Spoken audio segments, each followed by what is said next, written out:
Pen मिलने की उम्मीद हो।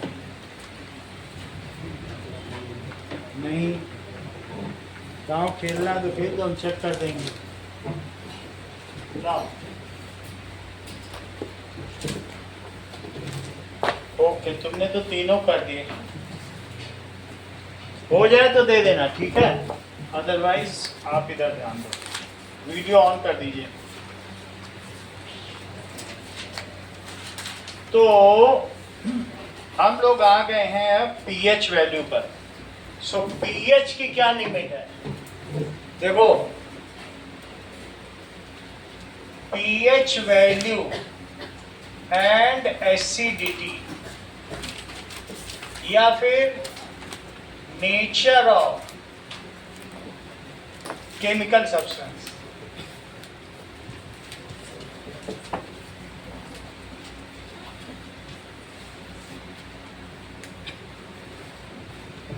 हम पीएच के बेसिस पे पता करें तो पीएच की वैल्यू अगर लेस देन 7 है तो वो सोल्यूशन अभिनव कैसा होगा? एसिडिक होगा। और अगर ग्रेटर देन 7 है तो बेसिक। बेसिक होगा। अगर पीएच की वैल्यू 10 है तो सोल्यूशन कैसा होगा? बेसिक। बेसिक में कैसा बेसिक होगा? Weekly basic. और अगर 13 है तो हाईली बेसिक। स्ट्रांगली बेसिक हो जाएगा।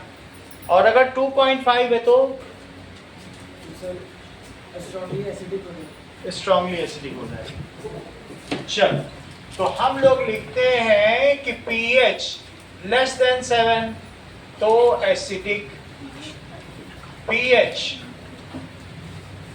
इक्वल टू 7 तो न्यूट्रल, और पीएच ग्रेटर देन 7 तो वो क्या हो जाएगा?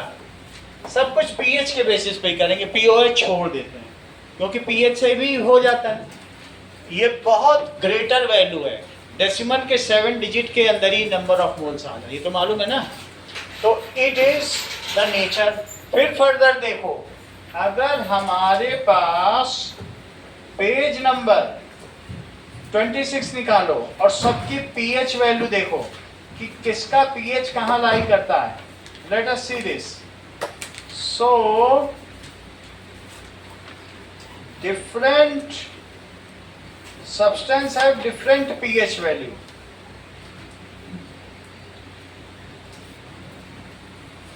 देखिए, let us write down it.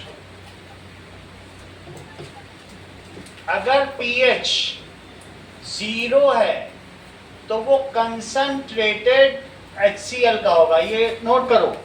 अगर pH 1 है तो वो डाइल्यूट HCl जो हमारे पेट में पाया जाता है, या ठीक है 1 है, ये 2 है, तो ये डाइल्यूट HCl का है। और 1.4 गैस्ट्रिक जूसेस, थोड़ा सा उससे डिम है लेकिन फिर भी स्ट्रॉन्ग की रीजन में आ रहा है। 3.5 से इधर तो सब स्ट्रॉन्ग होते हैं। 2 के आगे 3 देखो। नाउ pH 2.5 किसका होगा? मंगल,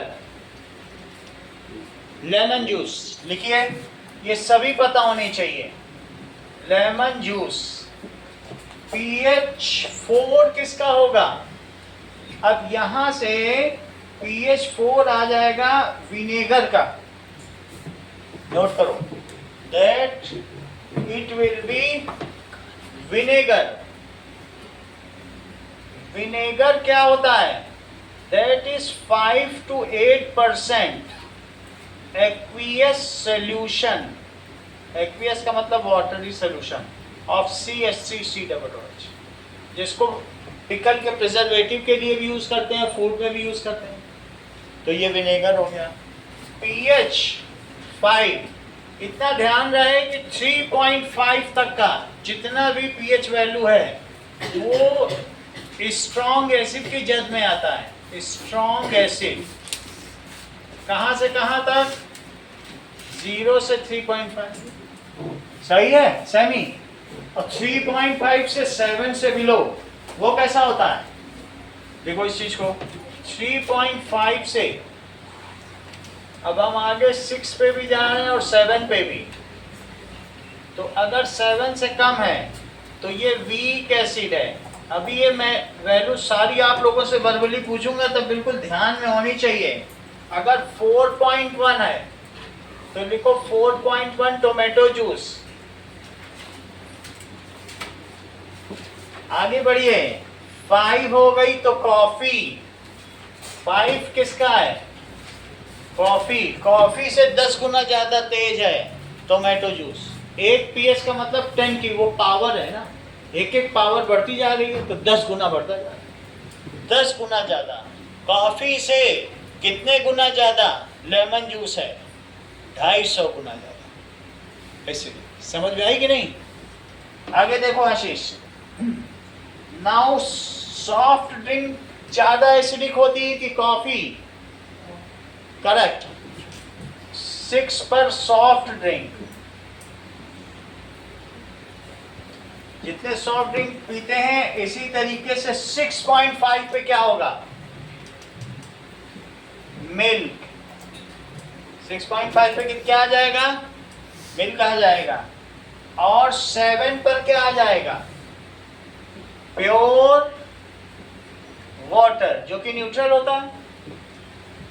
7 के आगे चलो, 7.4 पे क्या आ जाएगा? ये रहा 8। 7.4 that is saliva before meal. जब हम खाना नहीं खाते हैं तो हमारा सलाइवा बेसिक है, और जैसे ही खाना खा लेते हैं तो वो 6.4 आ जाएगा, सलाइवा आफ्टर मील। एसिडिक हो जाएगा हम लोग। क्यों? क्योंकि बैक्टीरिया सेक्रीट करेंगे, उनको भोजन मिल गया। तो स्ट्रेप्टोकोकस बैक्टीरिया क्या करेंगे बताइए? दैट दे विल, और अगर हमारे सलाइवा का जो पीएच है ये 5.5 से ज्यादा डाउन चला जाएगा, then in that case tooth decay starts. इस पॉइंट पे अगर सलाइवा चला गया, आपने खाना खाया अब मुंह नहीं गार्गल किया, तो इफ 5.5 से नीचे चला गया तो कैल्शियम फॉस्फोएपेटाइट को गला डालेगा और उसमें कैविटी बन जाएगा। तो saliva is basic of before meal, however after meal saliva कैसा हो जाएगा? दैट इज ये इतना पर आ जाएगा 5.5। लेकिन हमें उस समय क्या कर लेना चाहिए? सलाइवा आफ्टर मील, इसको लिख लो। एंड टूथ डिके स्टार्ट्स, इसको लिखवाऊंगा, ठीक है? चलो, तो गार्गल करना जरूरी है। अगली चीज देखो, 8 के ऊपर आ जाओ।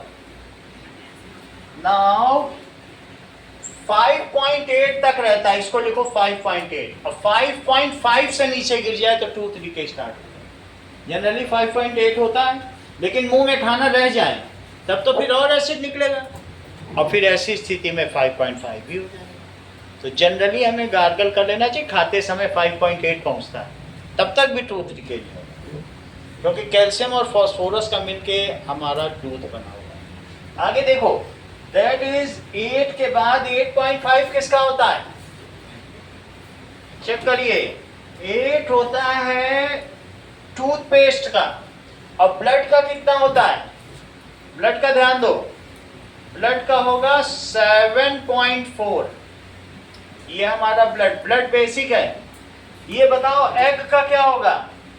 एग भी बेसिक है, एग का होगा 7.8 एग, क्योंकि उसके ऊपर की लेयर खुद भी बेसिक है। कैल्शियम कार्बोनेट कैसी है? बेसिक, तो उसका इफेक्ट उस पर आ जाता है, तो इसलिए ये बेसिक हुआ। टूथपेस्ट 8 पे आ जाता है, जो तुम टूथपेस्ट करते हो वो 8 है। 8 पे toothpaste. And now washing soda और बेकिंग सोडा कितने पर आएंगे? बेकिंग सोडा 8.5 पे आएगा, नोट करो। 8.5 पे कितना क्या आएगा? Baking soda NaHCO3। और 9 पे क्या आ जाएगा? Washing soda, washing soda. अब और आगे बढ़ते हैं, 9 के आगे 10 आ जाएगा, 10 तक कुछ नहीं है, और 10.5 पे मिल्क ऑफ मैग्नीशिया, 10 से 11 के बीच यहां पर, तो 10.5 पे क्या होगा, मिल्क ऑफ मैग्नीशिया का क्या फार्मूला होता है, MgOH होल ट्वाइस, ठीक है, जो कॉन्स्टिपेशन के लिए यूज होता है। हाउस होल्ड अमोनिया, घर में जो NH3 है उस वो भी एक बेसिक है, क्योंकि NH3 में पानी डाल दो NH4OH बन जाता है। NH3 में क्या डालिए, वाटर, तो क्या बन जाता है, अमोनियम हाइड्रोक्साइड, जो कि क्या है, वीक बेस है। तो अमोनिया का देखो, हाउस होल्ड अमोनिया 11.6 बोला गया, इस हिसाब से देखा जाए तो स्ट्रॉन्ग ही माना जाएगा, बट उसमें नेट में वीक लिखा है। 11.6 ये अमोनिया है, house hold ammonia, that is NH3। आगे देखिए, 13 है डाइल्यूट, 13 डाइल्यूट NaOH, और जबकि 14 क्या होगा, कंसंट्रेटेड NaOH। कंसंट्रेटेड का मतलब 1 मोल डाल दो, 40 ग्राम 1 लीटर, 1 मोल होता है ना 40 gram, that is concentrated NaOH। So this is the list of pH। यानी मैं कहूं कि 7 पे न्यूट्रल वाटर, ये वाटर ये न्यूट्रल है, और अगर 7 से आगे बढ़ा जाए और 10.5 तक जाया जाए तो आशना ये कौन सा एरिया कहलाएगा, माइल्ड बेस, बहुत अच्छा, दैट इज वीक बेस। और अगर 10.5 से भी तुम आगे निकल जाओ और 10.5 से इधर से यहां तक 14 तक जाओ तो क्या कहलाएगा, यहां से यहां तक चली जाओ, it is a strong base.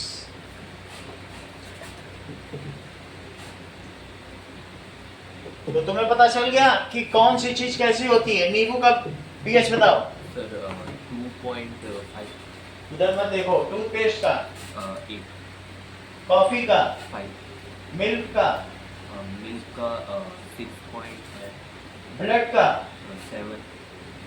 7.4 तू पेन ले लो पहले, बाकी तो दूसरों से पूछे, ठीक है, ये लो। इतनी बात हो गई कुछ चीजों का। After meal saliva,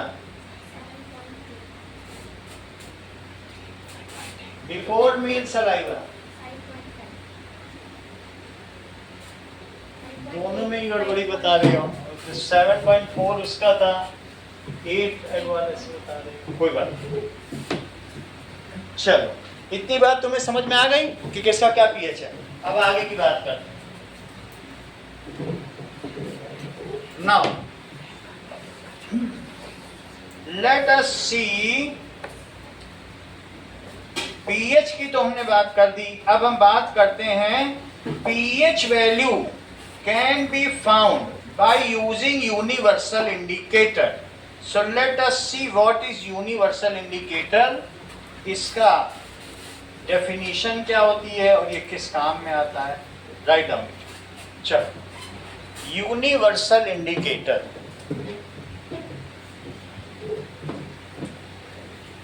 that is सार्वजनिक सूचकांक। देखिए, universal indicator. Now, common indicator cannot tell us the relative strength of acid or base because they give only one or two color. however universal indicator is composition of various color indicator. It gives different color at different pH value. तुम बोल दो किसान से ये लो पीला कागज और जाओ खेत की बीकर में मिट्टी डुबा के ले आना, तुमको ना मालूम हम पीएच बता देंगे, कहीं जाएगा नहीं। वो जो बीज वो होता है ना वितरण केंद्र वाला, कहा ये पीला कागज लो और जाके मिट्टी घोलना बीकर में और उसमें डाल देना, और जो कलर होगा हम देख के यहाँ पे मिला लेंगे, क्योंकि तुम्हारी बुक में चार्ट बना है। हम तुमको बता देंगे तुमको मैन्योर चाहिए कि CaCO3 चाहिए, तुम अपनी मिट्टी को न्यूट्रल बना लेना, न्यूट्रल बना लोगे तो अच्छी फसल होगी।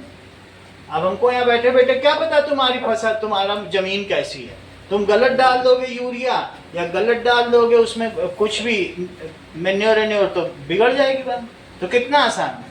तो उसको क्या चीज दी जाएगी, लिटमस पेपर देना ठीक रहेगा कि यूनिवर्सल इंडिकेटर, क्योंकि वो हर पीएच पर अलग अलग कलर दे रहा है। इवन आजकल ऐसा यूनिवर्सल इंडिकेटर आ गया है कि 0 से 1 पे भी 4 कलर देता है, 0.25 तक बताता है। और एक पीएच का ऐसा नीडल आ गया है, तुम पीएच की नीडल जमीन में घुसाओ और पिन उसकी दबा दो, उसमें छोटा सा लगता है टू, बस वो पीएच बता दे, लेकिन वो 250 रुपए का। तो पीएच का इंडिकेटर अमेज़न पे खूब उपलब्ध है और खूब बिक रहा है, ऐसा नहीं है, हर महीने 2500 की करीब बिक्री हो रही है।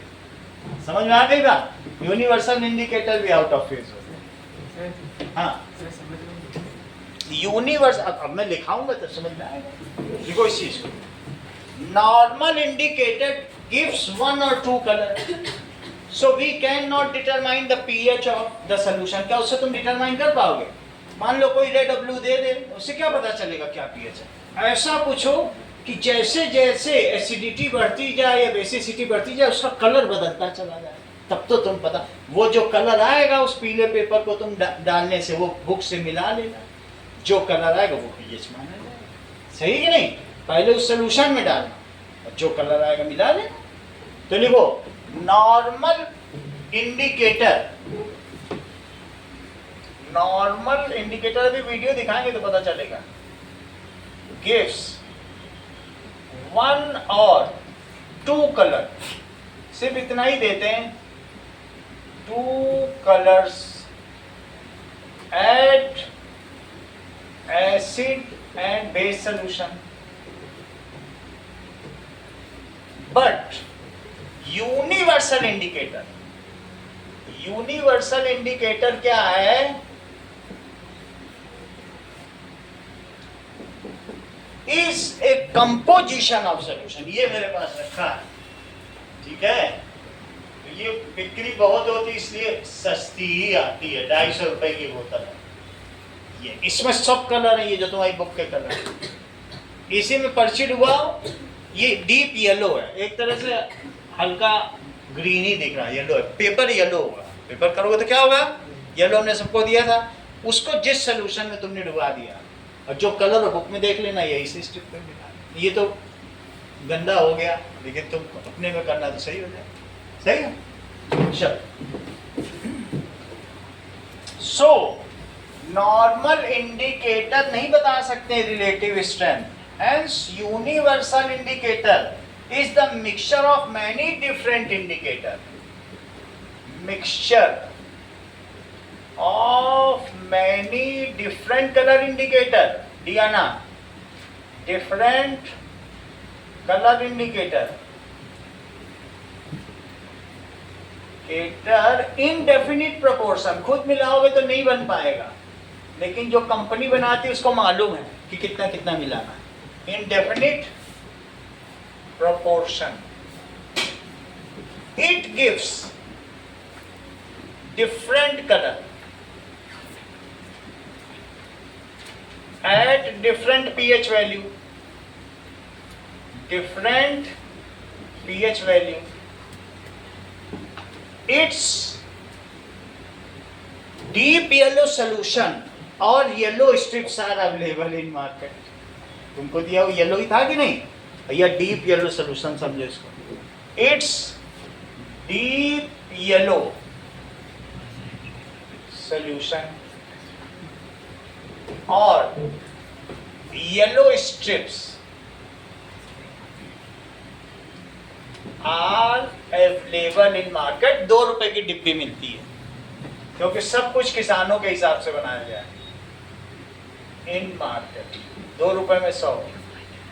वो तो न्यूज़पेपर को ही इसमें बस डुबा दिया, उसमें क्या लगता है, पतला सा बनाया और न्यूज़पेपर की गड्डी काट के डुबा दी स्टेपलर पे, तो उसमें कितना पैसा लगेगा, डिब्बी डिब्बी का खर्चा। अब जरा चेक करिए, यूनिवर्सल इंडिकेटर आपको समझ में आ गया। अब हम देखेंगे utility of pH value in day to day life. Day to day life में पीएच वैल्यू का क्या उपयोग है।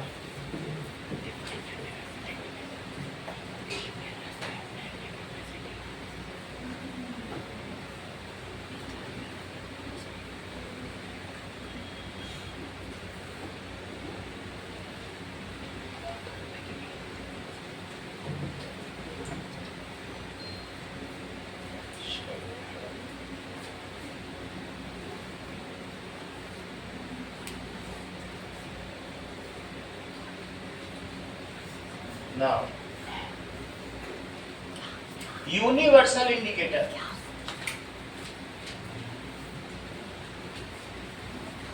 Universal indicator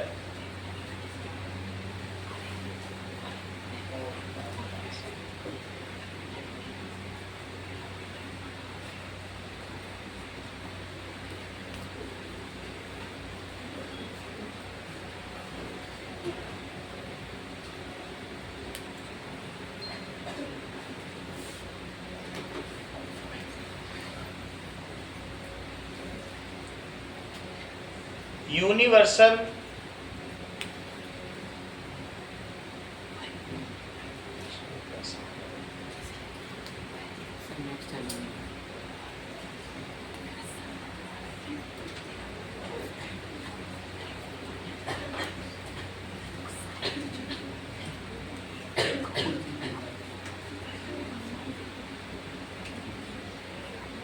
आएगा तो ठीक है, नहीं तो नेट स्लो होगा तो कोई बात नहीं,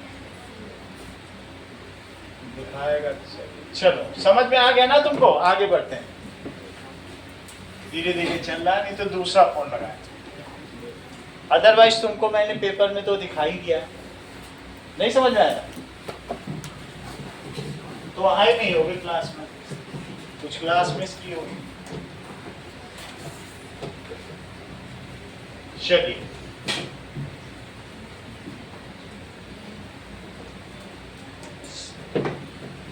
सबके साथ समझ लिया करो या वीडियो देख लिया करो घर में, तो चीज समझ में आ जाएगी।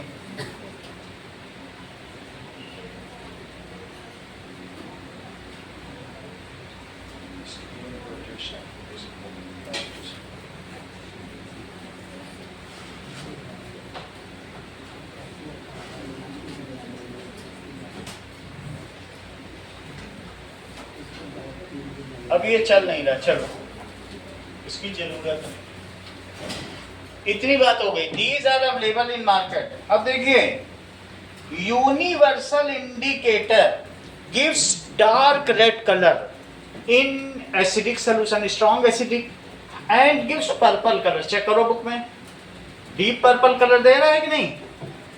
तो universal indicator gives dark red color in strong acid, किस में देगा, और ऑरेंज कलर किस में दे रहा है, चेक करो। ऑरेंज कलर इन वीक एसिड, चार्ट पे दे रहा है कि नहीं, वीक एसिड। ग्रीन कलर किस में देगा, इन न्यूट्रल वाटर, जो कि न्यूट्रल सॉल्यूशन होगा। और आगे चेक करो, इसके अलावा स्काई ब्लू कलर भी दे रहा है बुक में, ठीक है। ग्रीन कलर के बाद ब्लू और फिर पर्पल, तो ब्लू लिखो, ब्लू कलर इन माइल्ड बेस। और जबकि डार्क पर्पल कलर कैसा देगा, इन स्ट्रॉन्ग बेस इसमें दे। ओके, चलिए नाउ इसलिए इट गिव डिफरेंट कलर, ये लिखा है different colour at different pH value, ये सही है। It's coloured strips are available in market, market में जाओगे तो इसकी कलर्ड स्ट्रिप आती है, जैसे कि ये देख लो यूनिवर्सल इंडिकेटर, तो ऐसे ही तुम देख लो इसमें, बस ये बाजार में खूब वही बोलता ही जा रहा है। यूनिवर्सल इंडिकेटर ये देखिए, ये सब मार्केट में ऐसा है और ये कलर दे रहा है, वही चीज है।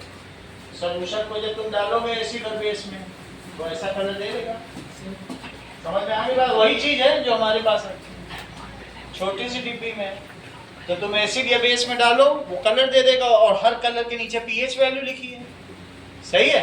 तो अब जैसा कलर देगा उसी के हिसाब से हम देख लेंगे। ये देखिए, ये अगर हम एक सलूशन लें और उस सलूशन में सिर्फ मैं ये, जैसे ये देखिए, मान लीजिए मैंने ऑक्जेलिक एसिड का सलूशन ले लिया, ठीक है, और उसमें यूनिवर्सल इंडिकेटर की एक बूंद डाली, तो तुम देख के बता देना हमको कौन सा कलर है फिर कौन सा है। ऑक्जेलिक एसिड पे दिखा देता हूं, ये चलो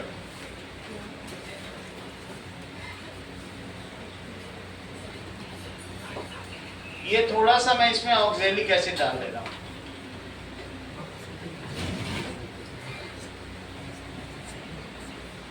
और मिला ले रहा हूं, ये देखिए ऐसे मिला लिया। और इसके बाद इसमें एक ड्रॉप क्या डाला, ये टमाटर का है, टमाटर का कितना होता है बताओ, अभी लिखाया है 4.1 वही कलर दे देगा। 4.1 ऑक्जेलिक एसिड तुम्हें लिखाया था पहले कि नहीं, पहले ही दिन के टोमेटो में होता है। ये देखो मैंने इसमें मिला दिया, अब मिलाने के बाद अब एक ड्रॉप डाल दें, तो एक ड्रॉप डालने के बाद जब तुम उसको टैली कर लेना, बस तो उससे तुम्हें पता चल जाएगा। इसको मिला दें, ये कहाँ पे कौन से कलर की रेंज में आ रहा है, तो क्या 4.1 की रेंज में आ रहा है, बस इतना ही करना होता है तुमको। ये देखो तो लगभग आ ही रहा है, समझ में आ गई बात कि नहीं? तो 4 की रेंज में आ रहा है। ये तुम्हारी बुक में प्रिंटिंग मिस्टेक भी है, ये कोई सही थोड़ी है, जो वो फोन पे मिलेगा वो ओरिजिनल होता है, ये छपा ठीक नहीं है, ये घटिया छपा है। समझ में आ गई बात कि नहीं? तो ऐसे दिख जाएगा, जिस सोल्यूशन में डालोगे वो कलर आ जाएगा। इसी में बेस डाल दें तो अभी डीप ब्लू आ जाएगा, ऐसा करके दिखाया भी हमने 2-4 सोल्यूशनों में डाल के। और यही मैं पानी में डाल दूं तो ग्रीन हो जाए, इसमें मान लीजिए हटा दिया और पानी में डाल दिया, तो पानी में इसका क्या कलर हो जाएगा, ग्रीन कलर हो जाएगा, वो भी देख लो। बेस में भी दिखाया है, बेस का कुछ वो नहीं है, बस पानी में डालो। अभी भी क्या इसमें ऑक्जेलिक एसिड पड़ा हुआ है, पड़ा ही होगा नीचे, ठीक से हमने उसको वो नहीं किया, इसको पूरा धोना पड़ेगा। इसमें पहले से जो एसिड है ना उसी का ही कलर है, पूरा धोना पड़ेगा नीचे। अब तो सब मिल गया, अब कुछ नहीं किया जा सकता। समझ में आ गया ना क्या करना है? पानी होता तो वो पीछे से पानी लाना पड़ेगा, ये सब अभी क्या है कि इसमें सब मिक्स हो गया है, तब ग्रीन दिखाएगा। कैसा दिखाएगा?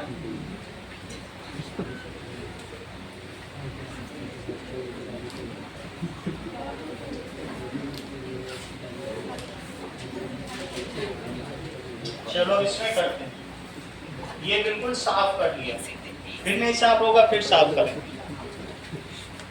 तुम्हारा कल टेस्ट नहीं है क्या? तुम बड़े आराम से सब समझ रहे। ये देखो इसका क्या कलर आ गया, ग्रीन आ गया।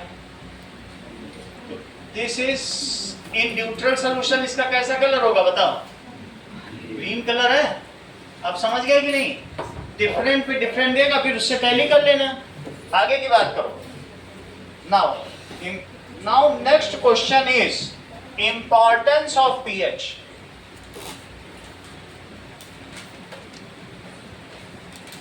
इन डेली लाइफ। तो डेली लाइफ में लिखो pH in digestive system.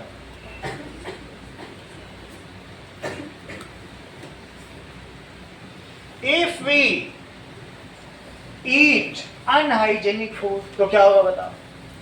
Unhygienic food खाओगे तो क्या होगा? हाइजेनिक की स्पेलिंग बताओ। HY ई नहीं आता है।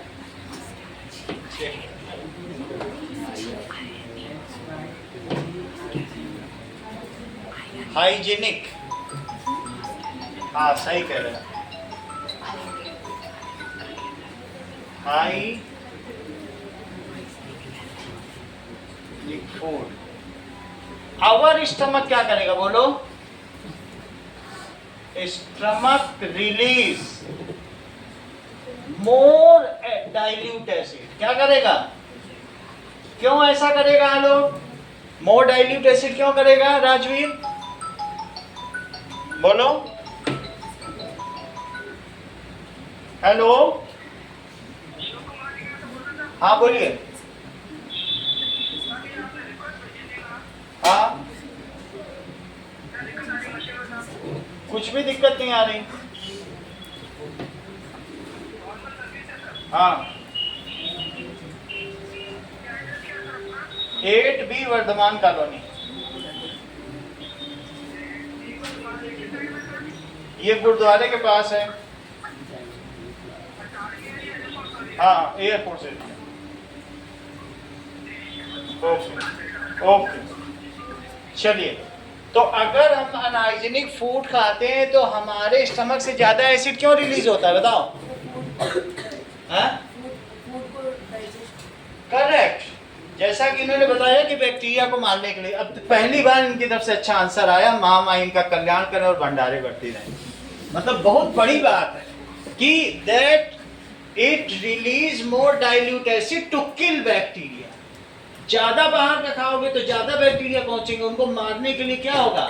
अभी राजवीर ने बताया, that is more dilute acid to kill bacteria. क्योंकि इससे पता नहीं चलता, ये स्पीकर है तो मैं लिप, इनके जो लिप मूवमेंट से पता लगा लेता हूँ कि सही आंसर है। तुरंत इन्होंने बोला, मैंने सब पता लगा लिया।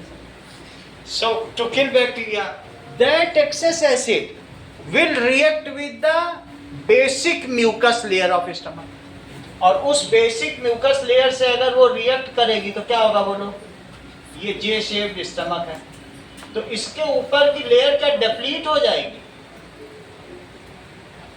ये म्यूकस की लेयर है। अब म्यूकस क्या होता है? म्यूकस चाहे तुम्हारे नाक से बह रहा हो, जुकाम हो गई हो, या समझ में आई बात की नहीं, लूज मोशन हो गया, वो भी म्यूकस है। और या फिर पेट में, पूरी बॉडी में म्यूकस म्यूकस है। म्यूकस ही सब कुछ करता है। तो अब ये जो म्यूकस की लेयर है वो क्या हो जाएगी? डिप्लीट हो जाएगी। तो वो एसिड अब सीधा किसके कांटेक्ट में आ जाएगा? स्टमक लाइनिंग के।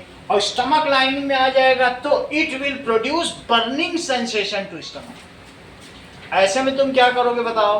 नाउ यू विल टेक, उसको काउंटर एक्ट करने के लिए, मान लो इसमें बहुत सारा एसिड है और म्यूकस की लेयर ये खत्म हो गई, यहाँ पे डिप्लीट हो गई, इतनी पतली हो गई। तुमने खूब अचार खाया, खूब खट्टा खाया, वो भी एसिड, और अलग से अनहाइजीनिक भी खाया, तो बिल्कुल पतली हो गई। ऐसे में जो इसकी ग्लैंड्स हैं, उन ग्लैंड्स ने क्या सेक्रेट किया? बहुत सारा एसिड, और उस एसिड ने तुम्हारी हालत खराब कर दी। पेट में जलन होने लगी, अभी फील नहीं होता है, लेकिन ये इसको क्या कहते हैं? पेट में जो जलन होता है इसे बर्निंग सेंसेशन कहेंगे। Now if this burning sensation does wounds, अगर यहाँ पर ये रेड कर दे, अब घाव करने लगे, तो उसको कहते हैं पेप्टिक अल्सर। उसको क्या कहेंगे? Peptic ulcer. तो या उसको कहते हैं स्टमक ट्यूमर। दो नाम दिए गए हैं। क्या नाम दिया गया?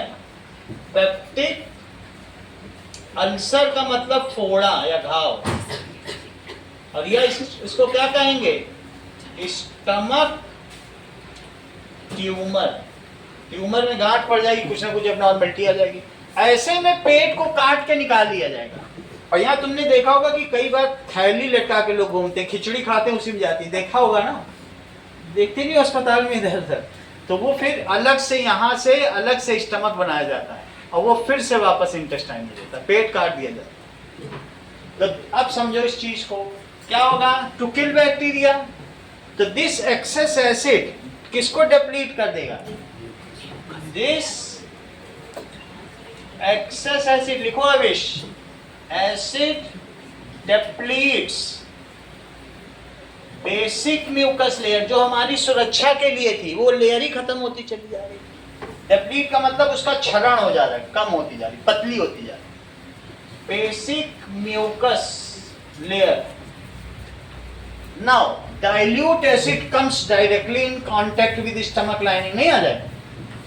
Now dilute acid will directly come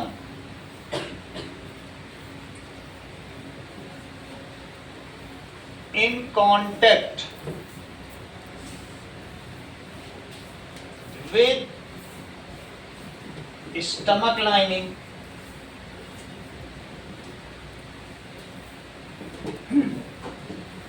It produces burning sensation, जो तुम्हारे इनो के, डाइजीन के, और ये होता है कि 6 सेकंड में आराम पहुंचा दे, वो कचौड़ी नहीं खा रहा है, ऐसे बहुत सारे ऐड आते हैं कि नहीं दिखाते कि अब नहीं खाएंगे, क्योंकि फिर एसिड, तेल में भी एसिडिटी होती है।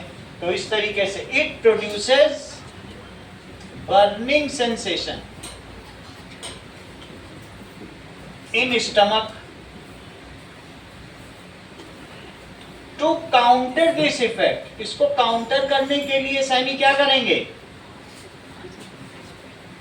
This effect we take baking soda. क्या चीज लेंगे, we take baking soda. Baking soda क्या होता है, NaHCO3। क्या तुम्हें ये पता है, ये बेसिक है, ये तो पहले पढ़ाया हुआ है ना। और ये बेस क्या करेगा, which is mild base, which is 8 होता है इसका, तुम देख लो अभी लिखवाया होगा, which is mild base. Mild base है, इट न्यूट्रलाइजेज, बेकिंग सोडा घर में रखा है, मिला के पी जाओ। It न्यूट्रलाइजेज the excess acid of stomach and gives us soothing effect और रिलीफ, वो हमको सूदिंग इफेक्ट दे देगा। बोलो बात सही है कि नहीं, पेट में जाते ही जान में जान डालते। It neutralizes, किसको न्यूट्रलाइज कर देगा, it neutralizes ये acid in stomach and gives us instant relief. Instant relief. तो जो भी चीज होते हैं ऑल एंटासिड, बेकिंग सोडा चूंकि एसिड के इफेक्ट को कम कर रहा है तो उसको एंटासिड कहेंगे। क्या कहेंगे, एंटासिड। एंटासिड का मतलब तुम समझ गए ना, न्यूट्रलाइजेज एसिड। एंटीहिस्टामिन को क्या कहोगे, ये सब तुम लोग रोज लेते हो तो तुम्हें पता भी होगा। एंटीहिस्टामिन किसे कहते हो, that is gives cooling in burning sensation. जैसे सिल्वर सल्फर डाइजीन लगा दी, ठंडक बर्नॉल लगा दिया, बड़ा जलन हो गई, जलन में लगाने के लिए रिड्यूसेस बर्निंग सेंसेशन, जलन को कम करेगा, रिड्यूसेस बर्निंग सेंसेशन। एंटीपायरेटिक क्या होता है बोलो, एंटी पायर का क्या मतलब होता है, चिता। पायर जानते हो कि नहीं, जिसमें लोग जलाए जाते हैं, तो तुम्हारी बॉडी के फीवर को कम कर दे, रिड्यूसेस टेम्परेचर, तो उसे क्या कहेंगे,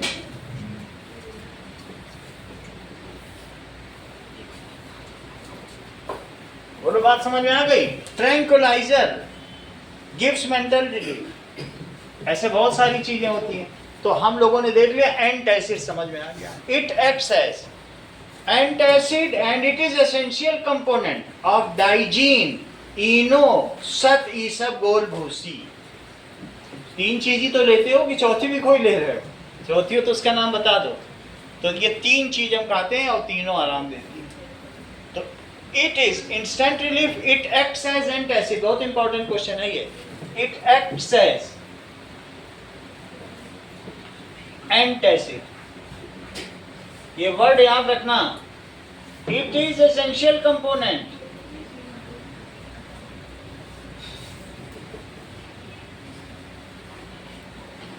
ऑफ ऑल एंटासिड. जब तुम नीचे जाओगे आनंद मेडिकल स्टोर में बोलोगे एंटासिड दो तो पूछेगा डाइजीन लेंगे साहब कि इनो लेंगे कि ये लेंगे कि वो लेंगे, 5 नाम वही गिना देगा और तुम एंटासिड बोलोगे क्योंकि सब में यही चीज पाई जाए. तो it is essential component of all antacids. कौन कौन से बोलो? डाइजीन. अभी डाइजीन की स्पेलिंग देखते हैं. इनो, ईसब, गोल, भूसी, गोल, हस. बोलो समझ में आ गई बात? इफ दिस, ये क्या होगा? मान लीजिए acidity increases, then it converts into peptic ulcer. Peptic का मतलब पेट, उसके घाव में बदल जाए. ये भी इंपॉर्टेंट है, देख लो. If hyperacidity occurs, acidity बढ़ गई तो उसे क्या कहोगे? Hyper acidity occurs. एसिडिटी, सोचो कुछ नहीं हो रहा है, जलन है, महसूस कर लेंगे. इंक्रीजेस या परटेन्स, रहती ही है, बनी रहती है. परटेन्स का मतलब परसिस्ट लिख लो. इफ एसिडिटी परसिस्ट्स लॉन्गर तो उसको क्या कहेंगे? Hyper acidity. कुछ भी खाओ जलन ही हो रही है.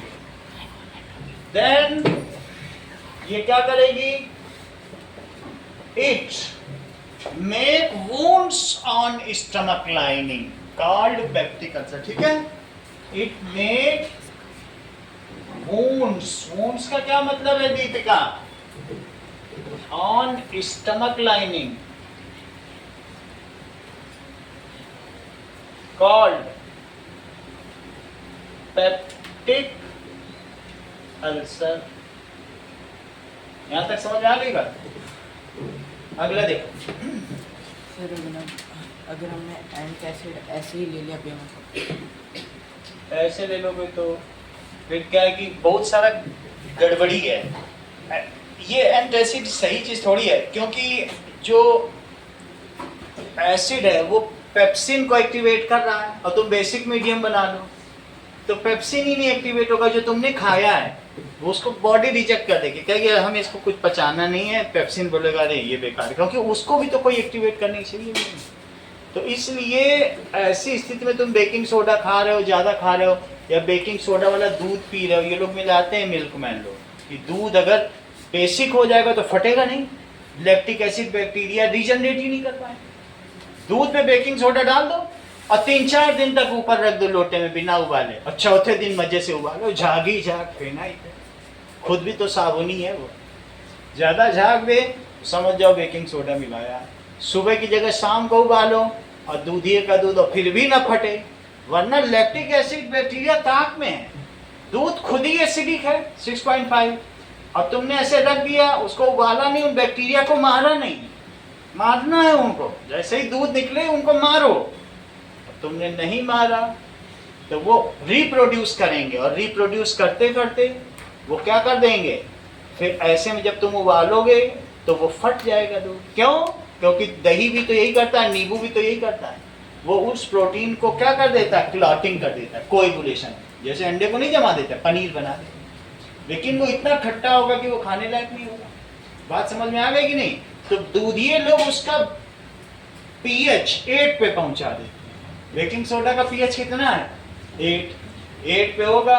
लैक्टिक एसिड बैक्टीरिया को अच्छा मीडियम ही नहीं मिलेगा, तो क्या वो रीजनरेट कर पाएंगे? और नहीं कर पाएंगे रीजनरेट, रीग्रो कर नहीं पाएंगे तो दूध कभी फटेगा, यहाँ तक कि वो भूखे मर जाएंगे। तो वो उसमें 2 चम्मच बेकिंग सोडा मिला के दिन भर धूप में बेच रहा है। समझ में आ गई बात कि नहीं? यही क्वेश्चन 10वां क्वेश्चन जो तुमको दिया था। अब अगला देखो, तो पहला है हमारे डाइजेस्टिव सिस्टम में इसने काम किया कि नहीं पीएच ने? चलो नेक्स्ट क्वेश्चन क्या है बताइए? दैट इज कि पीएच एंड टूथ डिके। अब अगली चीज समझो कि पीएच का क्या टूथ डिके से भी कुछ लेना देना है?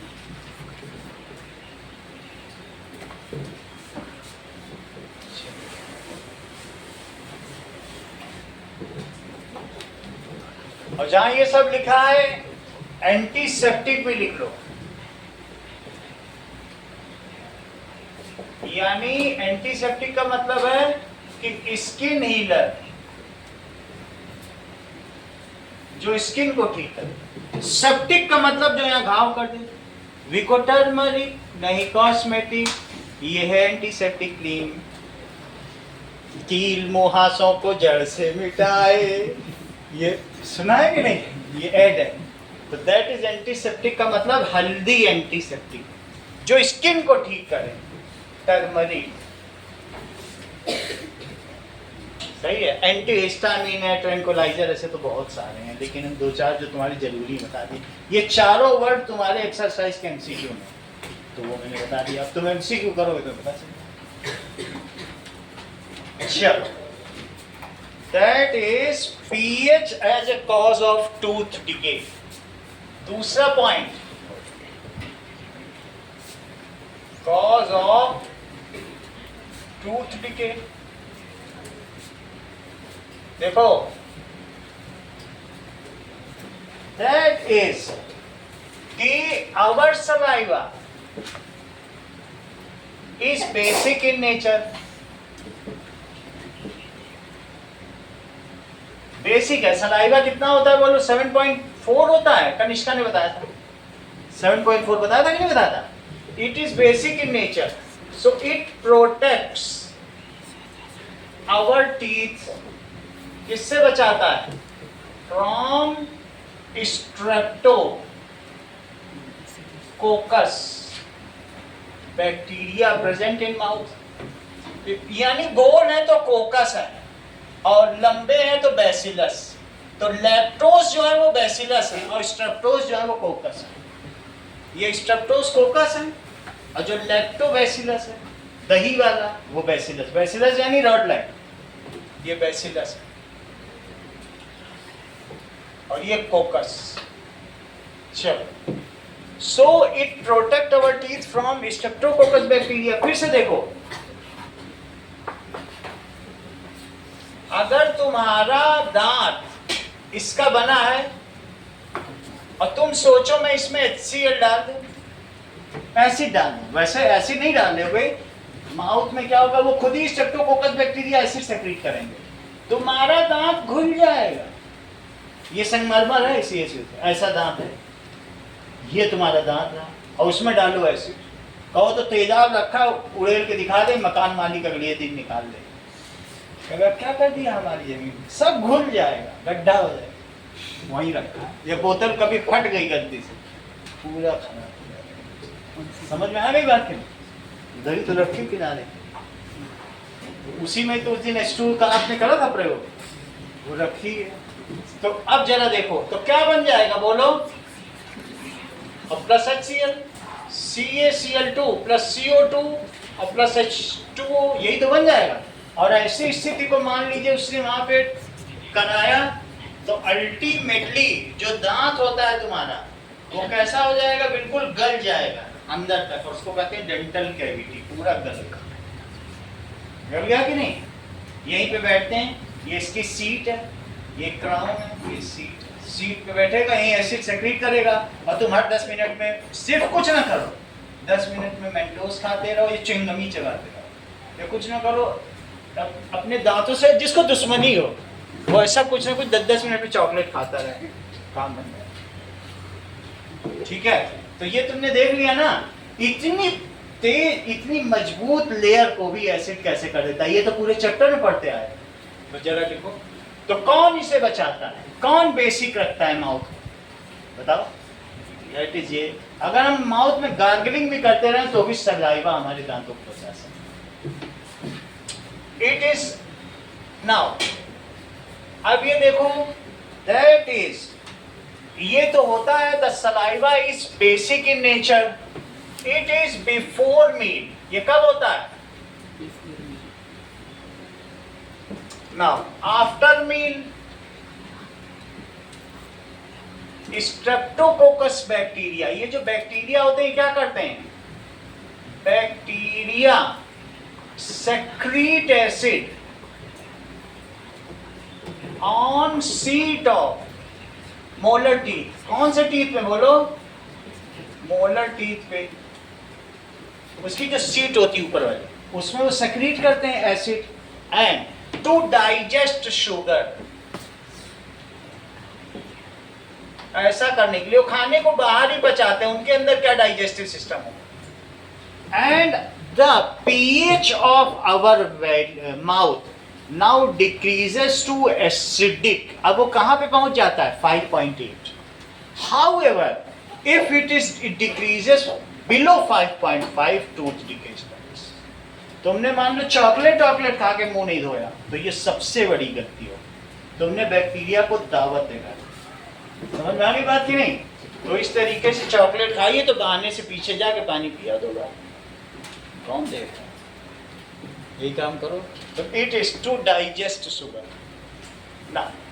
अब देखिए, this brings the pH value of mouth, value of mouth after meal कहां तक ले आएगा? To 5.8 acidic. However, if it falls below, if it falls below, कितने से नीचे गिर जाए? 5.5, then it reacts with calcium phosphoapatite layer। तो मैं ये ना लिखना हो तो कोई जरूरत नहीं है, एनामेल लिख देना। एनामेल ही तो सबसे हार्ड होता है जो ऊपर दिख रहा है। So it reacts with and this layer get dissolved.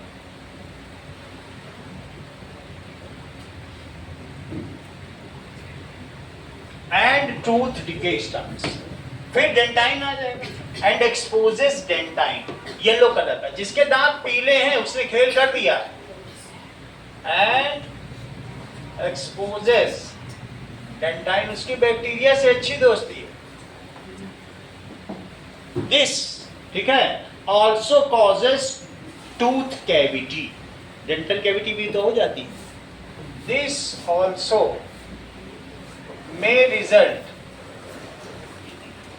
Dental cavity, जैसे अभी मैंने दिखाया डेंटल कैविटी या tooth decay. This is tooth decay.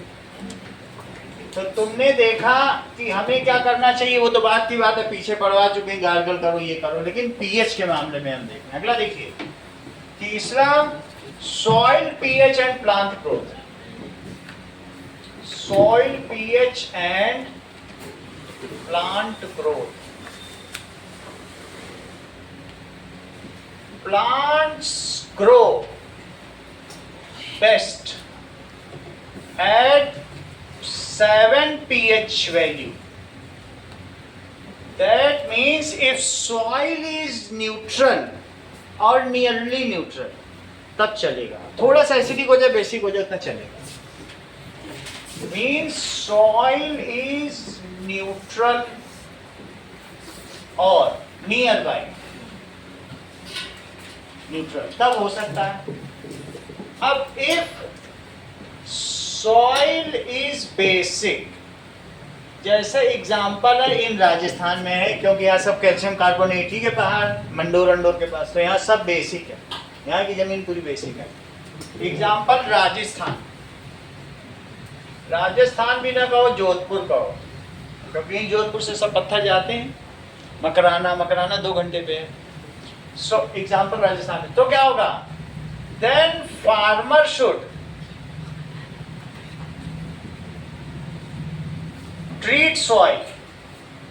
अब उसे क्या करना चाहिए, 3 ट्रक काऊ डंग मंगवा लेना चाहिए, गोबर की खाद, और उड़ेलवा देना चाहिए, और मिट्टी में एक बार प्लोइंग करवा दे, टिलिंग ऊपर नीचे मिक्स करा दे, सब उसकी मिट्टी का जो नेचर होगा वो बेसिक से कैसा बन जाएगा बताओ, न्यूट्रल। एसिडिक थोड़ी ना बनाना है।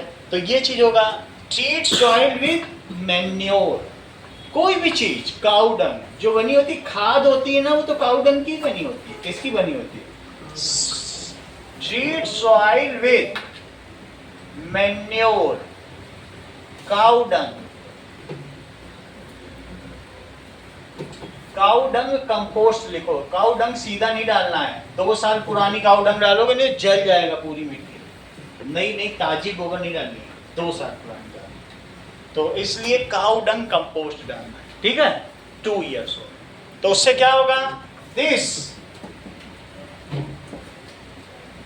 क्या होगा, neutralizes the base of soil and makes soil neutral. बोलो बात समझ में आई, this neutralizes basic nature of soil दिया ना, और क्या करेगा, ऑफ सॉइल एंड रिद्धि के खेत की मिट्टी को कैसा बना देगा, एंड मेक्स इट न्यूट्रल। तुम्हारे यहाँ किसकी खेती होती है, रिद्धि खेती नहीं होती, ठीक है, makes it neutral.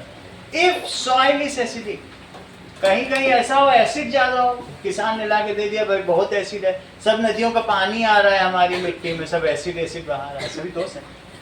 So if soil is acidic, तो आसना क्या करोगी, वो भी अच्छा नहीं है, that is below 7 pH, तभी तो एसिडिक कही जाएगी। अब बेसिक कब है बोलो, above 7 pH, तो वो बेसिक हुई, ये एसिडिक, तो भी अच्छा नहीं है, उसे न्यूट्रल पे पहुंचाना है, तब तुम इसको किससे ट्रीट करोगे, देन CaO डाल दो, कैल्शियम ऑक्साइड, CaCO3 चॉक डाल दो, चॉक जानते हो, लामस खरीद लाना, 2 डिब्बे डलवा देना, ज्यादा डालनी पड़े, ऐसा करना। और यह लाइन चूना घोरो और उसका छिड़काव अच्छे से कर दो, 10 बार खूब सारा कर दो, 1 ड्राम का कर दो। Then farmer should treat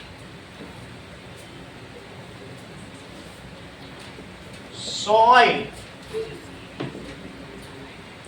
with जो भी बेसिक सॉल्ट से भी कर सकता है या फिर बेस से भी कर सकता है। दैट मीन्स बेसिक सॉल्ट कौन सा है, CaCO3 CaO, और बेस कौन है, ये दोनों सॉल्ट है और ये बेस। सही बात है कि नहीं, this brings back the soil at neutral pH 7 pH and इससे ग्रोथ हो जाएगी।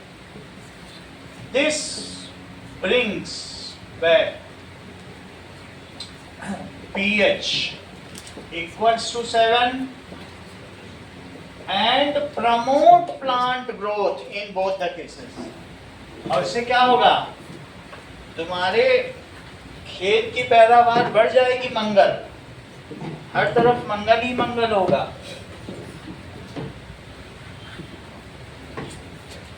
अगला देखिए,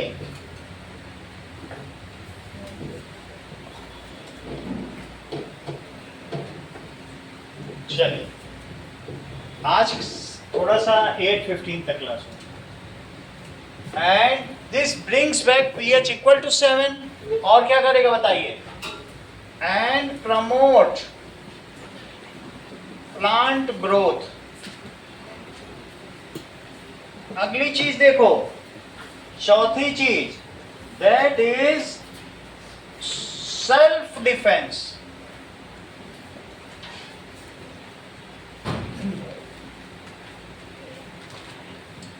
बाय प्लांट्स, ठीक है, बाय एनिमल्स एंड प्लांट्स।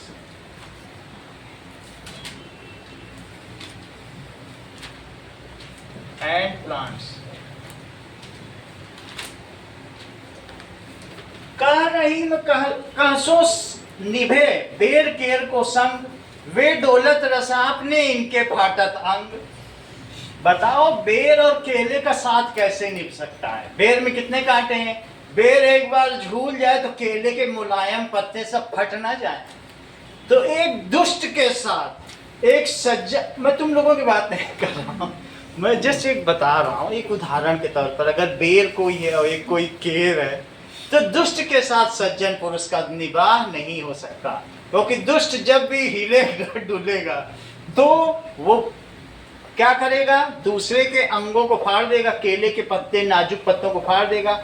इसी तरीके से अगर तुम जंगल में कभी कैंपिंग के लिए जाती हो और नेटल प्लांट में तुम्हारा हाथ चुभ जाता है, उसमें बहुत कांटे होते हैं, स्टिंग होते हैं, स्पाइंस होते हैं, ऐसा लगेगा कि लाल चींटी ने काटा है। उसके बगल में डॉग प्लांट होता है, देख लो, पुदीने वाला, मिंट का, वो बेसिक होता है। दोनों बने तुम्हारी बुक में, नेटल प्लांट भी बना हुआ है, उसको भी देखो, और डॉग प्लांट भी बना है कि नहीं? तो नेटल प्लांट कैसा होता है? नेटल प्लांट ऐसा होता है, डॉग तो बनाइए पुदीना जैसा, नेटल मैं इसमें दिखा देता हूं क्योंकि अभी ये चल ही नहीं रहा, तो क्या करें? ये देखो नेटल प्लांट, ये नेटल प्लांट है। इसमें बहुत सारा चुभने वाला मटेरियल होगा। इसमें क्या होगा ना, कुछ ऐसे स्पाइंस होंगे, नेटल प्लांट है। और डॉग प्लांट तुम्हारे में बना ही हुआ है, ठीक है कि नहीं? ये कौन सा है? Nettle stinging plant. कैसा प्लांट है ये नेटल ही बना है क्या? अच्छा, तो नेटल बना तो यही है बुक में। अब मैं डॉग दिखाता हूं। नेटल देख लिया ना, बुक वाला ही है ये। नेटल प्लांट एसिडिक होता है, ये काटेगा तो जरा सा स्पाइन लगेगा तुमको मीथेनोइक एसिड, HCOOH चुभ गया, लाल चींटी, फॉर्मिक एसिड बनता है ना उसी से, फॉर्मिका। तो ये बुक वाला है। तो अब हम देखें इसके बगल में कौन से पौधे उगेंगे। इसके बगल में डॉग प्लांट उगेगा, क्योंकि वो जब ये झूमेगा तो इसके एसिड को वो पुदीना न्यूट्रलाइज कर देगा। पुदीना कब पीते हो? पुदीन हरा पी लेते हो जब तुम्हारे पेट में एंटासिडिटी होती है। हमेशा कहते पुदीने का पानी दो, पेट में जलन हो रही है। पुदीना बेसिक है तो पी लेते हो, पुदीने का पानी तो पीते हो, कोई धनिया का पानी तो पीते नहीं। चलिए अब देखो डॉग प्लांट, ये देखो डॉग प्लांट कैसा होता है, ये भी तुम लोग देख लो। इसके बगल में ये वाला उगेगा, यही उग सकता है, वरना इसके साथ तो किसी का निर्वाह नहीं हो सकता। एक बेर और केर का कभी निर्वाह हो सकता है, तो डॉग प्लांट ऐसा, ये बेसिक है। अगर इसको चुभ भी गया, ये बड़े आराम से उसको न्यूट्रलाइज कर दे। डॉग प्लांट, तुम एक डॉग प्लांट, सही है। अब जरा देखो, ये डॉग प्लांट, ये बेसिक है। जो नेटल प्लांट दिखाया था जी साहब, वो क्या था? एसिडिक। नाउ देखो इस चीज को कि in forest there is nettle plant, nettle plant, और वो कैसा है? Which is acidic spine, which has acidic spines, ठीक है? तो क्या होगा? If you have a heart with that, कुछ मत सोचो, उसके बगल में जो उगा हुआ है उसी को उखाड़ के घिस लो, सही, और मजे से चलते जाओ। समझ में आया? तुम्हें सोचना ही नहीं है। तुमको चुभ जाए और बिल्कुल लाल लाल होने लगे, बिल्कुल जैसे चींटी ने काटा, बगल वाले पौधे को नोचो, इसको। कितना आसान। ये हमारी सुरक्षा की, जिन जो कैंपिंग करते हैं, सही है, उनके लिए नहीं। हमें क्या लेना देना डॉग से, दोनों जंगली हैं, लड़े मरे हम बच जाए, सही है। So if you have a sting due to dog plant, तो क्या करोगे बताओ? Sorry, if you have sting due to nettle plant Riddhi, then don't worry, nearby it there will be a basic dog plant। बोलो, बात समझ में आ गई? then don't worry, nearby it there is basic dog plant। क्यों ऐसा होता है? क्योंकि इसने सारे H+ जमीन के खींच लिए, तो अब जमीन में क्या बचे? बेस। OH के लिए एक नया पौधा होगा, पुदीना। जब ये सब खींच लेगा तो बगल वालों में OH रहेगा भी नहीं, तो वही जमीन होगी, तो वैसा चीज उगेगी। तो near by a basic dock plant, just take out its leaves and rub at the infected place, you will get a soothing effect. Just pluck its leaves and rub at, कहां रब कर लो? Infected place, it gives soothing या relief. ध्यान दीजिए, अगर तुमको B काटती है तब तुम क्या करती हो? वेस्प काटती है तब क्या करती हो? स्पाइडर काटती है तब क्या करती हो? तीनों केसेस में बताओ क्या करती? चलो नाउ, अब अगली बात देखिए कि व्हेन अ वेस्प का मतलब तुम लोग समझते हो कि नहीं समझते हो? नेटल प्लांट की आप ये देख लीजिए, स्टिंगिंग ऑफ नेटल प्लांट की कितनी तगड़ी है। ये छू भी जाए तो जान निकल जाए। दिख रहा है? ये नेटल प्लांट, और बगल में बी ने काट दी। और ये देखो, बी काटे तो ऐसे ही मुस्कुराना। नेटल प्लांट देख रहे हैं? ये देखो ऐसा इसका स्पाइन है, नेटल प्लांट। स्पाइन देखिए, है कि नहीं? हम लोगों की स्पाइन क्या होगी जैसी इसकी स्पाइन, देखा? दिख रहा है ना, इतना चुभने वाला। तो अगली चीज, स्टिंग ऑफ बी कैसा होता है? देखो, इस एसिडिक मधुमक्खी जो होती, मधुमक्खी तो होती है ना जो छत पे बैठती, मालूम है सबको? तो देखो जो हनी बी होती है ना, और देखिए, that is sting of ant. अब मुझे मालूम नहीं चींटे को क्या कहते हैं, उसको भी आंटी बोलते होंगे, आंटी बोलते होंगे। That is ant. Sting of ant और bee is acidic in nature. कैसा होगा? और bee is acidic in nature। if it stings you, take baking soda। अभी थोड़ी देर पहले बताया था, या MOM रखा हो घर में, तो MOM तो किसी का नहीं होता, बेकिंग सोडा सबसे होता है। साबुन लगा दो, साबुन भी basic. so if it stings you, rub the affected part।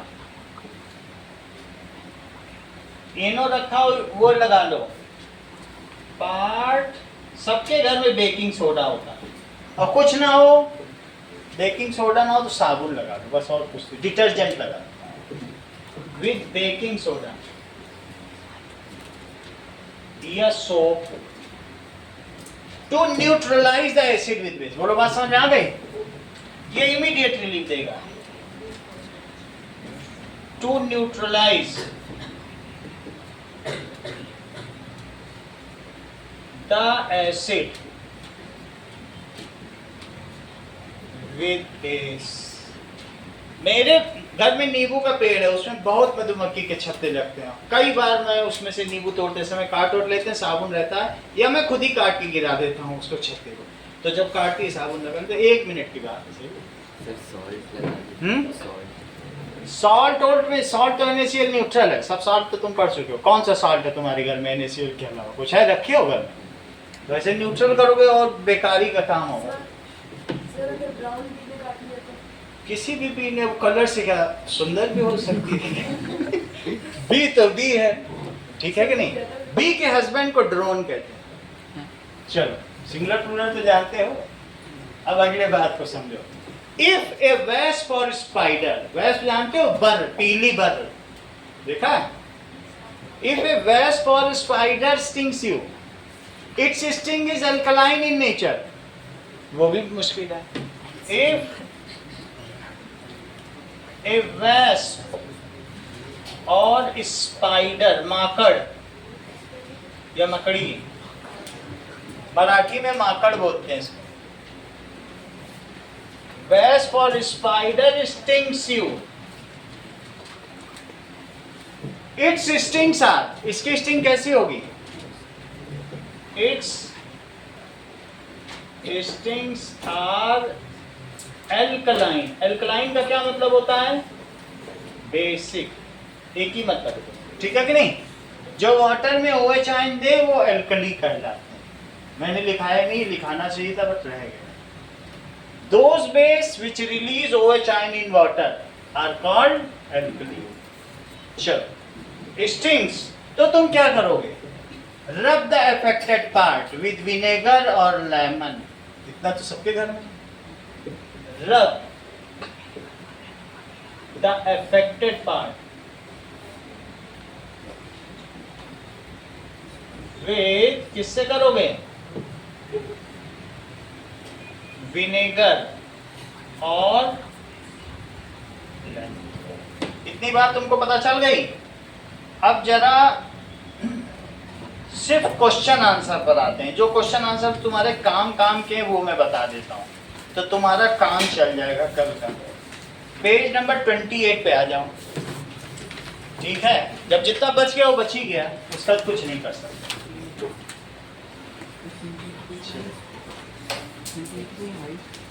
जो इससे संबंधित क्वेश्चन आंसर है मैं 10 मिनट में करा देता हूँ, उसको तुम वहाँ कर लेना जब भी होगा, बाकी कल करेंगे। देखो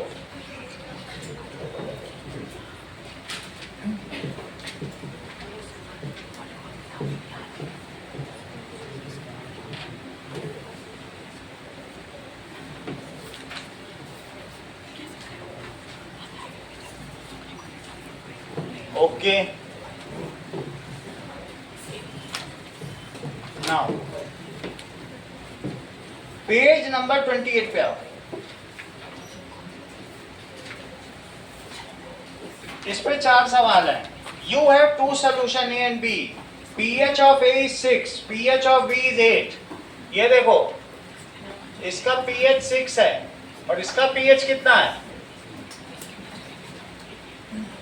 Which solution has more hydrogen ion concentration? 6 है, तो इसमें हाइड्रोजन आयन कंसंट्रेशन कितनी होगी?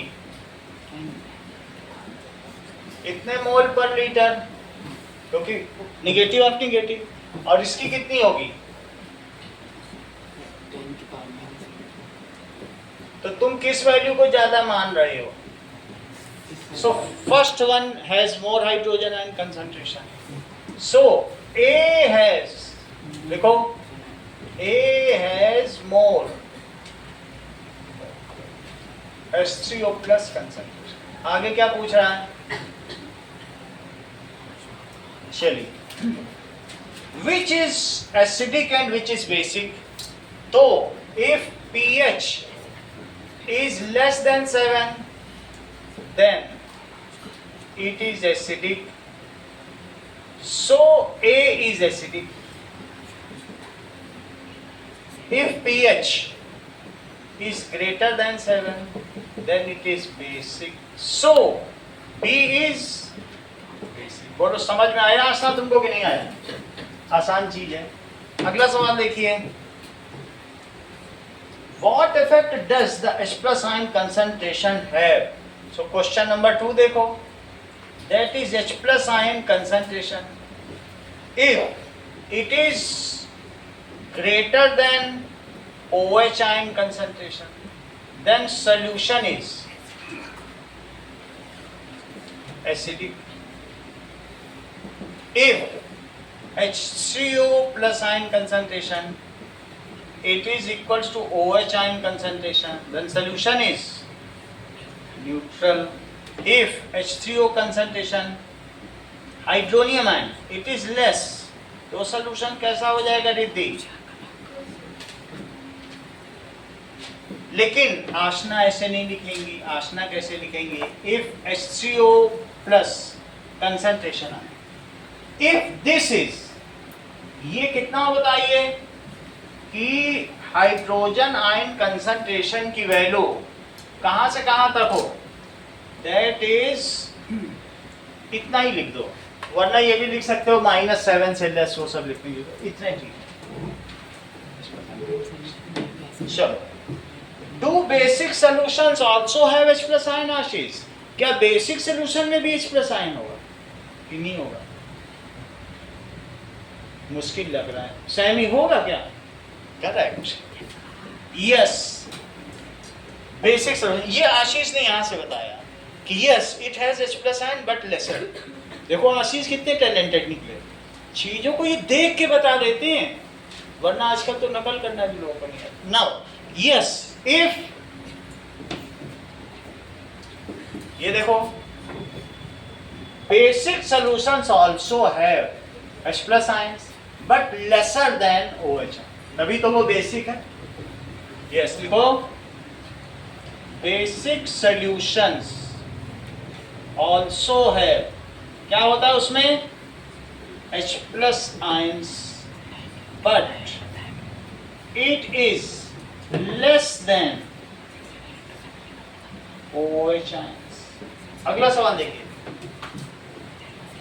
अंडर व्हाट सॉइल कंडीशन, कब वो बताओ Ca OH होल ट्वाइस से करेगा? अविश, चौथे का सवाल बताओ, कब वो कैल्शियम कार्बोनेट डाले अपनी मिट्टी में फार्मर? कैल्शियम कार्बोनेट, जब वो एसिडिक, यस, तभी बेस डाले. If soil is acidic then farmer should treat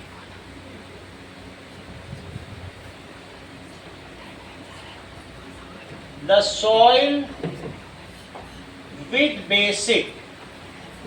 कौन कौन से बेसिक होते हैं?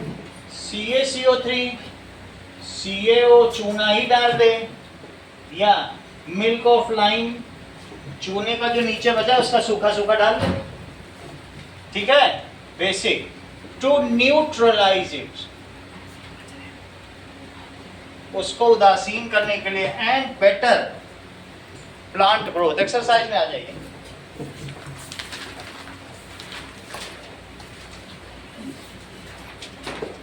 एक्सरसाइजेज में ये देखो,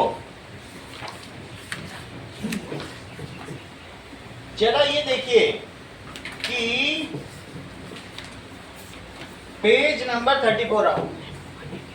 एक्सरसाइजेज जो सवाल हो जाएंगे उतने ही कराएंगे. A solution turns red litmus blue. Riddhi, इसका pH क्या होगा? रेड लिटमस को ब्लू कर देना.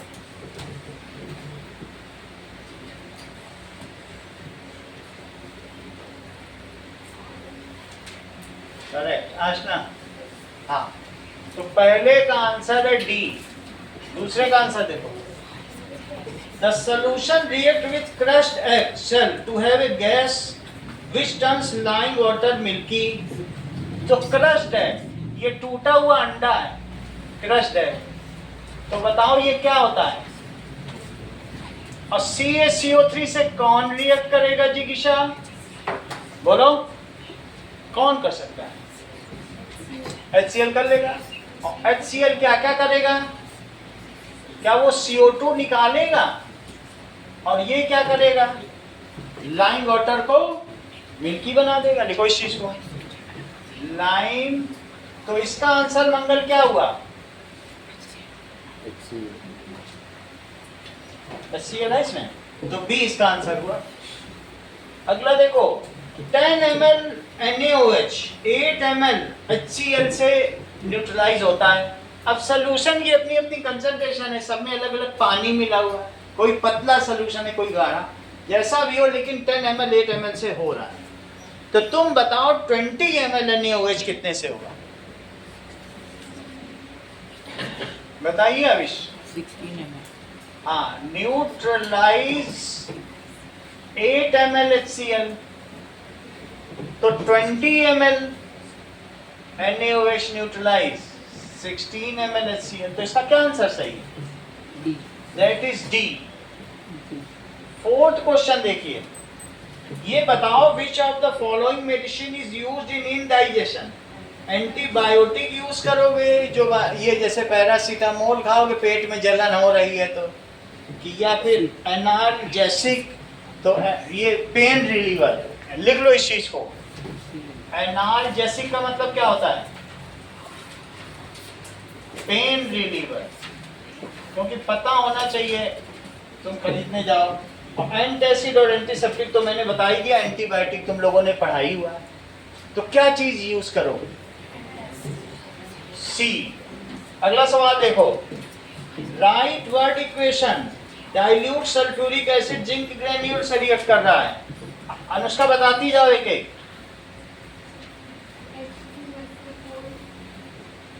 H2SO4 में एक्वियस लिखना और प्लस Zn, आगे बोलो। ZnSO4 भी सॉल्युबल है, पीपीटी थोड़ी ना बनेगा, इसको भी एक्वियस लिखो और प्लस H2 में ऐसा बना, सही है। इसको थोड़ा सा पंक्चुएशन करो। Mangal, dilute hydrochloric acid reacts with magnesium ribbon, बताइए अगला। हाँ, HCl डाइल्यूट है और प्लस MgCl2 एक्वियस, बहुत अच्छा बता रहे हो, और प्लस ध्यान दीजिएगा, बैलेंसिंग न भूल जाना जल्दीबाजी में। Dilute sulphuric acid reacts with aluminium powder, Kanishka. हाँ हाँ, इतना सही रहेगा। तुम कब करोगी सही सही कब बताओगी? 98 का लक्ष्य लेके बैठी हो, बोलो जिगिशा। हाँ आगे बताओ। Al2SO4 होल थ्राइस, और आगे की बात करो, प्लस H2। चेक करो, ये Al2 है और SO4 होल थ्राइस है, तो यहाँ 3। चौथी चीज Deepika, dilute hydrochloric acid reacts with iron filing, HCl। हाँ हाँ, आगे बोलो। बहुत अच्छा। Fe3 तो नहीं बना पाएगा क्योंकि 3 उससे नीचे पड़ जाता है, और आगे बोलो। H2 करो तो यहाँ पे 2 लगा दो, सही है। आगे की बात करिए, देखो छठा सवाल तुमको करा दिया, 7वां करवा दिया, चेक करो। 6th 7th हो गए, डियाना 8th में पहुंचो। Why do acids show acidic behavior? Do not show, acid क्यों नहीं शो करते, बोलो। एसिड्स डियाना बता रही है कि प्रियांशु से पूछा जाए। Why do acids not show acidic behavior in absence of water? बताइए, प्रियांशु बताओ। जब absence of water में होता है तो वो H3O प्लस रिलीज नहीं होता। हर चीज acids remain in molecular form. चाहे अगर तुम्हें सल्फ्यूरिक एसिड का भी बता दें तो दैट मीन्स ये S है, ये O है, ये H है, और ये O है, ये H है, और इसमें ये डबल बॉन्ड हो, ये डबल बॉन्ड हो, H2SO4, ये भी मॉलिक्यूल। ऐसे सबके स्ट्रक्चर है, मैं सबका बता नहीं रहा हूँ, लेकिन all acids remain in molecular form. Molecule तो जानते हो, मिलके चिपके हवा में उड़।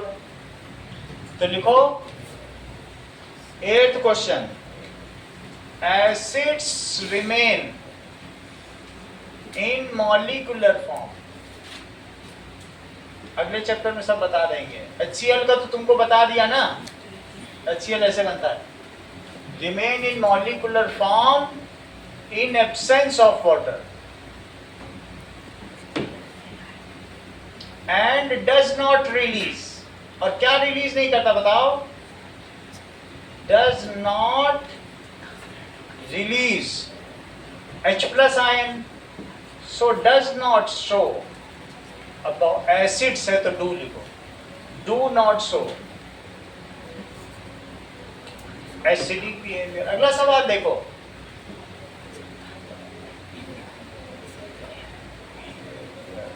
ये रिद्धि अच्छा बता पाएंगे।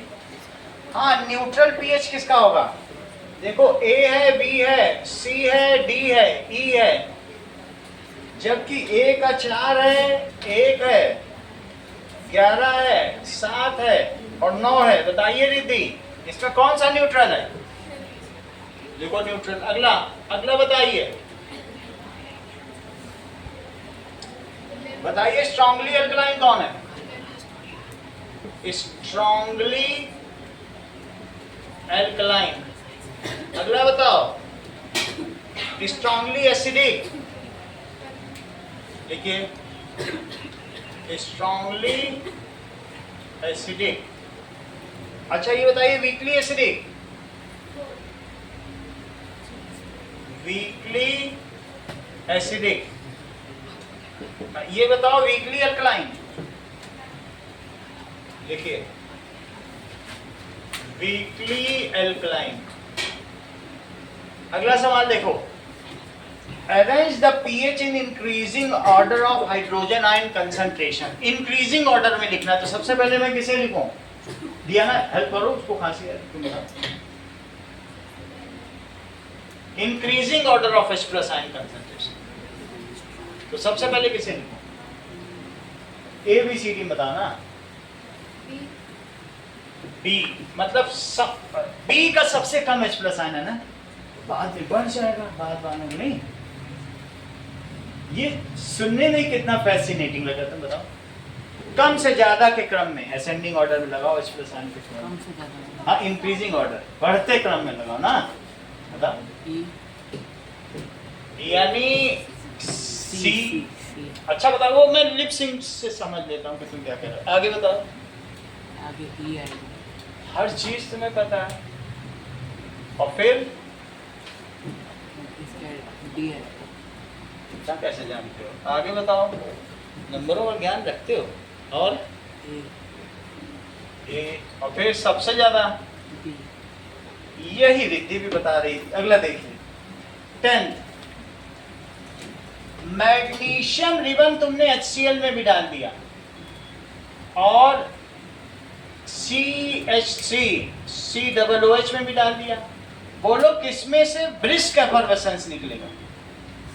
दोनों में तुमने मैग्नीशियम रिबन डाल दिया। ये magnesium,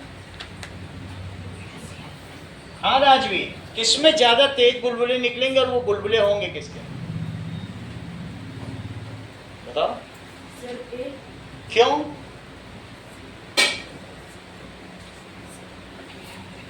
A is strong acid contains more H plus ion, सही कि नहीं? देखो, A is strong acid contains more H plus ion. It vigorously reacts. ये कैसे रिएक्ट करेगा? तेजी से। Reacts with magnesium ribbon, ठीक है, and release H2 with brisk effervescence. ऐसा क्यों होगा Kanishka? effervescence. In comparison to B,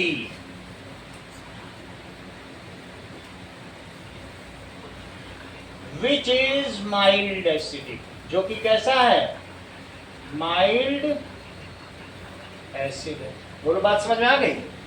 इसमें H प्लस ज्यादा है, जब H प्लस ज्यादा होंगे तो मैग्नीशियम से ज्यादा रिएक्ट करेगा, इसकी रिएक्टिविटी ज्यादा है और ये मॉलिक्यूलर फॉर्म में बना रहेगा। कहेगा हम तो मॉलिक्यूल है, हम टूटेंगे ही नहीं। अब टूटोगे नहीं तो तुम क्या Mg से रिएक्ट करो, 1,00,000 में एक बनाएगा। क्या बनाएगा, Mg से। कहेगा मैं तो एक टूटता हूं और इसलिए होल ट्वाइस Mg, मैं एक बनाऊंगा 1,00,000। ये कहेगा मैं 100 के 100 बना रहा हूं। आओ आओ तो पूरा टूट गया। जितने Cl खुले खुले थे सब Mg से रिएक्ट किए, Mg से, क्योंकि स्ट्रॉन्ग इलेक्ट्रोलाइट है ना, तो it is a strong electrolyte, completely dissociate. H plus का भी उतना मतलब नहीं है, बट कंप्लीटली डिसोसिएट। और डिसोसिएट कंप्लीटली करेगा तो Cl से MgCl2 बन जाएगा और H2 बन जाएगा, लेन देन प्रॉपर होगा। और ये तो 1,00,000 में एक बनाए। बोलो बात समझ में आ गई। एक और सवाल समझो, ये इंपॉर्टेंट है। 11 12 जरूरी है और वही हम बता भी पाएंगे। 11 12 देखो, 11th क्वेश्चन देखो आसना। फ्रेश मिल्क का पीएच 6 है, तुम how do you think it will change. अगर ये कर्ड में बदल जाएगा, लैक्टिफिकेशन हो जाए इसका, तो इसका पीएच कम हो जाएगा कि ज्यादा हो जाएगा, बताओ आसना। Yes, if milk get lactified, lactified का मतलब है कर्डिंग occurs। इसको क्या कहते हैं, कर्डिंग occurs, then it is due to the acid secreted by lactobacillus bacteria। कर्डिंग क्यों होगी, then it is due to acids secreted by lactobacillus bacteria। किसके लिए ये करते हैं, फॉर देयर रिप्रोडक्शन। अब जमी हुई दही एक बैक्टीरिया का झुंड मात्र है, ठीक है। This brings down pH further low। जितनी खट्टी दही, down pH below 6। और ये कैसा हो जाएगा, it will become more acidic।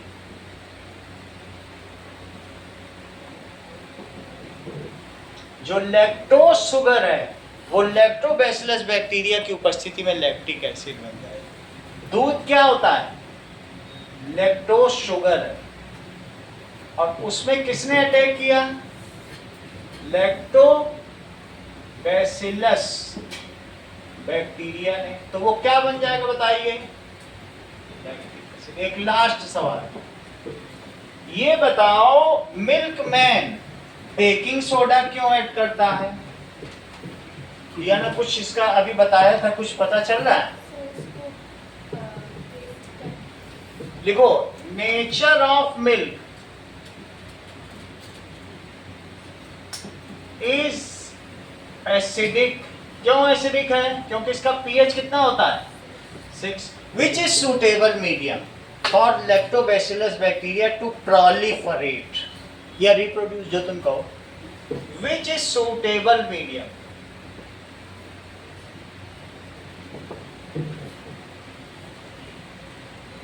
for lactobacillus bacteria to reproduce। Milkman दूधिया क्या करेगा, brings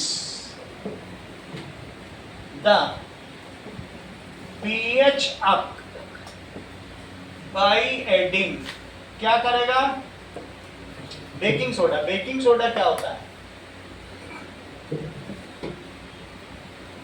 दैट इज NaHCO3, और इसका पीएच कितना होता है, बोलो कनिष्का, मुझे याद नहीं है क्या, देख के बताओ।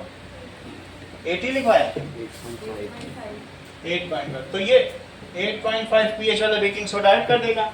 This makes milk basic. अब इससे मिल्क कैसा बन गया, this makes milk basic. Now bacteria cannot reproduce, unable to reproduce. Now bacterias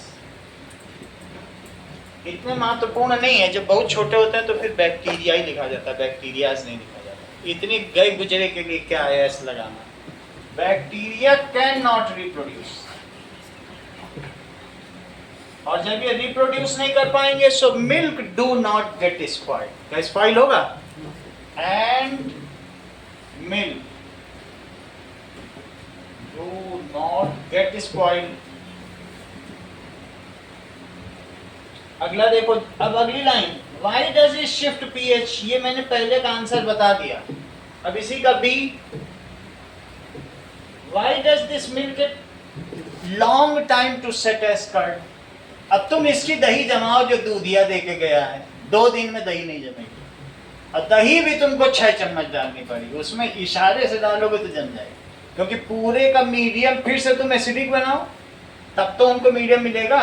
थोड़ी दही से कुछ होगा क्या? As medium of milk, milk is basic which is unsuitable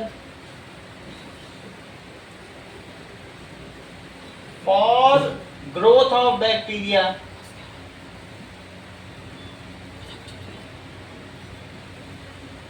So it takes prolonged for curding. For curding. तो मैं अभी डाल देता हूँ ग्रुप में कि आज लंबी क्लास चली तो घर में चिंता नहीं होगी, अभी मैं डाल दूंगा, बस इतना ही। बाकी सवाल खुद ही करना पड़ेगा, और तो क्या कर सकते।